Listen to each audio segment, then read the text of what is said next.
केरल की राजनीति में एक बार फिर कांग्रेस के वरिष्ठ नेता और तिरुवनंतपुरम से सांसद शशि थरूर चर्चा के केंद्र में हैं। वजह स्थानीय निकाय चुनावों में बीजेपी को मिली ऐतिहासिक सफलता और उस पर थरूर की सार्वजनिक प्रतिक्रिया।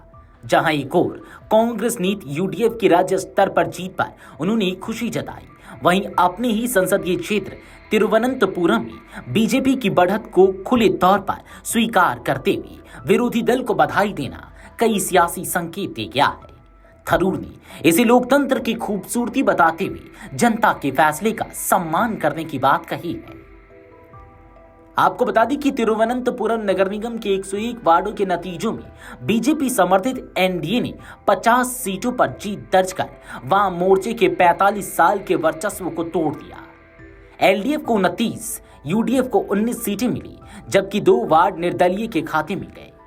बहुमत के महज 1 सीट दूर यह प्रदर्शन 2026 के विधानसभा चुनावों से पहले बीजेपी के लिए बड़े मनोबल के रूप में देखा जा रहा है।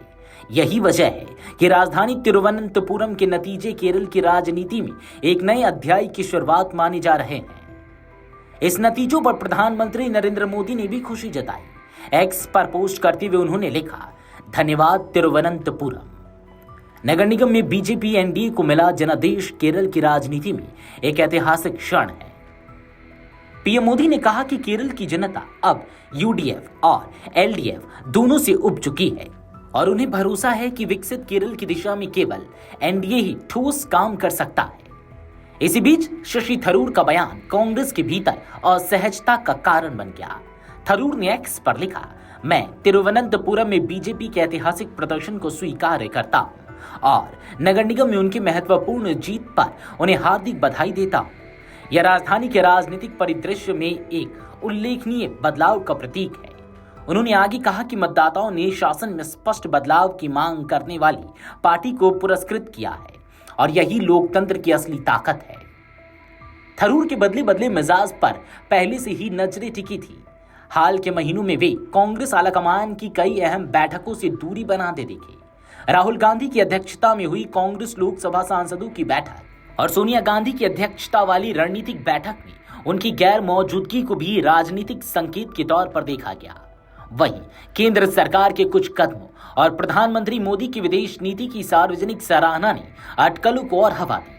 खास तौर पर ऑपरेशन सिंदूर के बाद थरूर की भूमिका चर्चा में रही। पहलगाम आतंकी हमले के बाद पाकिस्तान को अंतर्राष्ट्रीय मंचों पर बेनकाब करने के लिए भेजे गए सर्वदलीय प्रतिनिधि मंडलों में थरूर का एक प्रमुख चेहरा रहा। उनके नेतृत्व में प्रतिनिधि मंडल ने अमेरिका, ब्राजील और कोलंबिया जैसे देशों का दौरा कर आतंकवाद के खिलाफ भारत का पक्ष मजबूती से रखा। इसे कूटनीतिक सफलता माना गया, लेकिन कांग्रेस के भीतर इसे लेकर मतभेद भी उभरे। इसके अलावा रूसी राष्ट्रपति व्लादिमीर पुतिन के सम्मान में आयोजित राज्य भोज में थरूर की मौजूदगी और प्रधानमंत्री मोदी की वैश्विक कूटनीति की सराहना ने पार्टी के भीतर सवाल खड़े किए। कांग्रेस प्रवक्ता पवन खेड़ा और सांसद जयराम रमेश के तंज इस असहजता को साफ दर्शाते हैं। राजनीतिक विश्लेषकों का मानना है कि शशि थरूर खुद को पारंपरिक पार्टी लाइन से ऊपर रखकर एक स्टेट्समैन की छवि गढ़ने की कोशिश कर रहे हैं, जहां राष्ट्रीय हित, लोकतांत्रिक मूल्यों और जनादेश को प्राथमिकता दी जाती है। हालांकि थरूर बार बार यह स्पष्ट कर चुके हैं कि वे केरल के हितों, सुशासन और जनता की जरूरतों के लिए काम करते रहेंगे। लेकिन तिरुवनंतपुरम में बीजेपी की जीत और उस पर उनकी प्रतिक्रिया ने कांग्रेस के लिए जहां असहजता बढ़ाई है, वहीं बीजेपी के लिए यह स्वीकार्यता और विस्तार का बड़ा संकेत बनकर उभरी है। वीडियो डेस्क अमरुजाला.com। अगर आप ये वीडियो YouTube पर देख रहे हैं तो हमारे चैनल को सब्सक्राइब कर बेल आइकन दबाएं और Facebook पर देख रहे हैं तो हमारे पेज को लाइक करें।